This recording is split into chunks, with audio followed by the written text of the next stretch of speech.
Então significa que eles têm noção exata do tamanho da captura que isso pode ser. Procrastinação, vamos lá.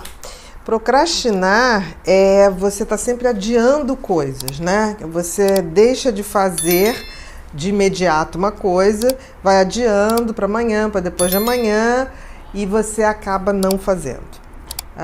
Uma coisa clássica da procrastinação é a tal da dieta que sempre começa na segunda-feira. E para na terça. E para na terça ou na segunda depois do meio-dia.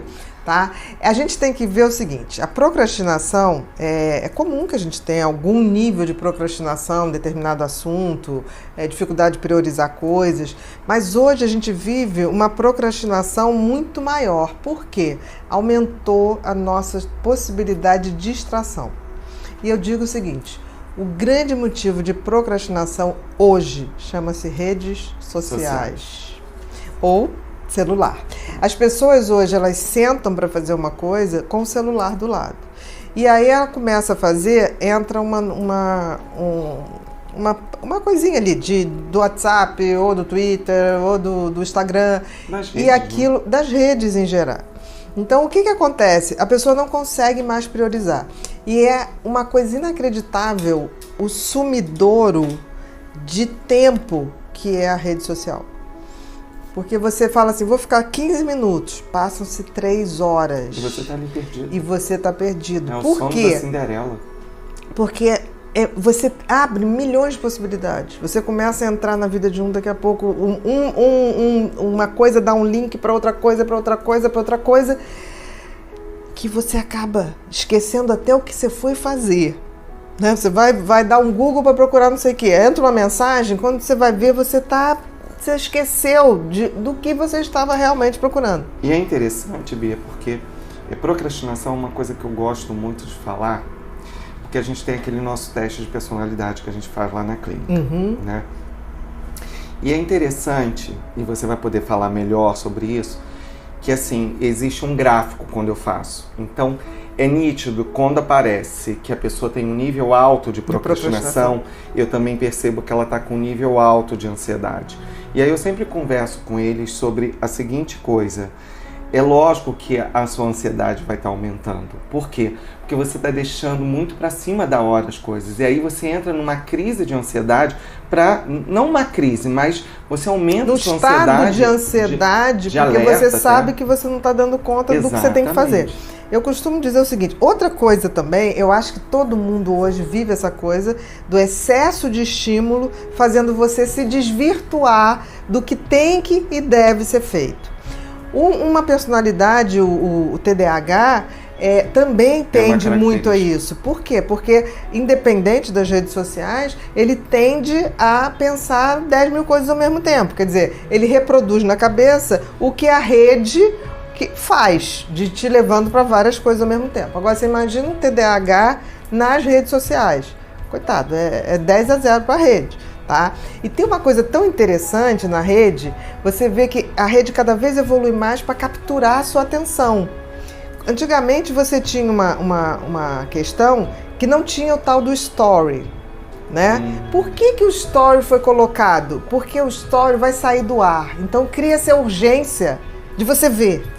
O feed, não, o feed vai ficar ali. Você vê que assim que entrou o story, rapidamente as pessoas fazem muito mais acessos no story do que no feed, porque ali é para ficar. O outro não, você quer saber o que a pessoa está fazendo ali naquela hora. Isso é muito ruim, porque a gente vê o seguinte, as pessoas que fazem as redes sociais são pessoas extremamente competentes em capturar a sua atenção, porque a sua atenção vale dinheiro, e vale muito dinheiro. É o tal do neuromarketing. Eu diria que as pessoas que fazem redes sociais, principalmente ligadas ao marketing das redes sociais, elas são as pessoas que mais entendem o funcionamento cerebral. A imagem captura muito mais a gente do que o som ou qualquer outra coisa. O que eles fizeram? Eles botaram o story, eles botaram para você botar som na imagem. Então você está capturando o cérebro de duas maneiras, na imagem, no som, e não vai demorar vai ter cheiro a rede social, vai ter aroma. Eu não sei como, mas vai ter. Eles estão fazendo tudo porque eles realmente estudam.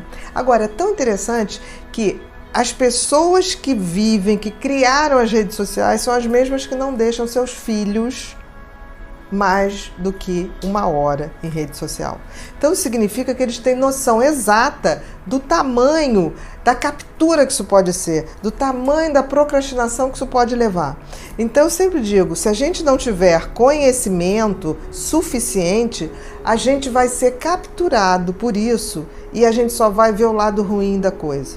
Tem um filme maravilhoso que é o Dilema das Redes, que eu sugiro, já até sugeri, vou sugerir de novo, que as pessoas vejam. Porque assim, se os criadores estão querendo diminuir o tempo, é porque isso tem um poder de captura do teu cérebro muito grande.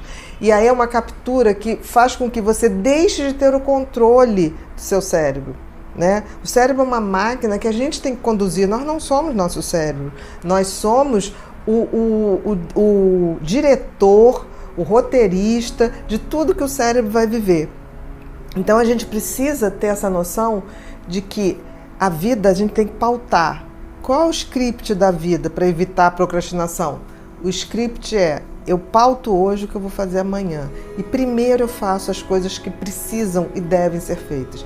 Depois, sim, que eu vou me divertir ou eu vou para a rede. Então assim, não deixem nunca de fazer. Eu quando estou escrevendo, eu levanto, tomo banho, tomo café, celular desligado, e eu vou de 7 da manhã às 3 da tarde, sem contato, direto. Depois, que é o meu limite de tempo, eu pego, ou vou fazer uma ginástica, ou vou andar, ou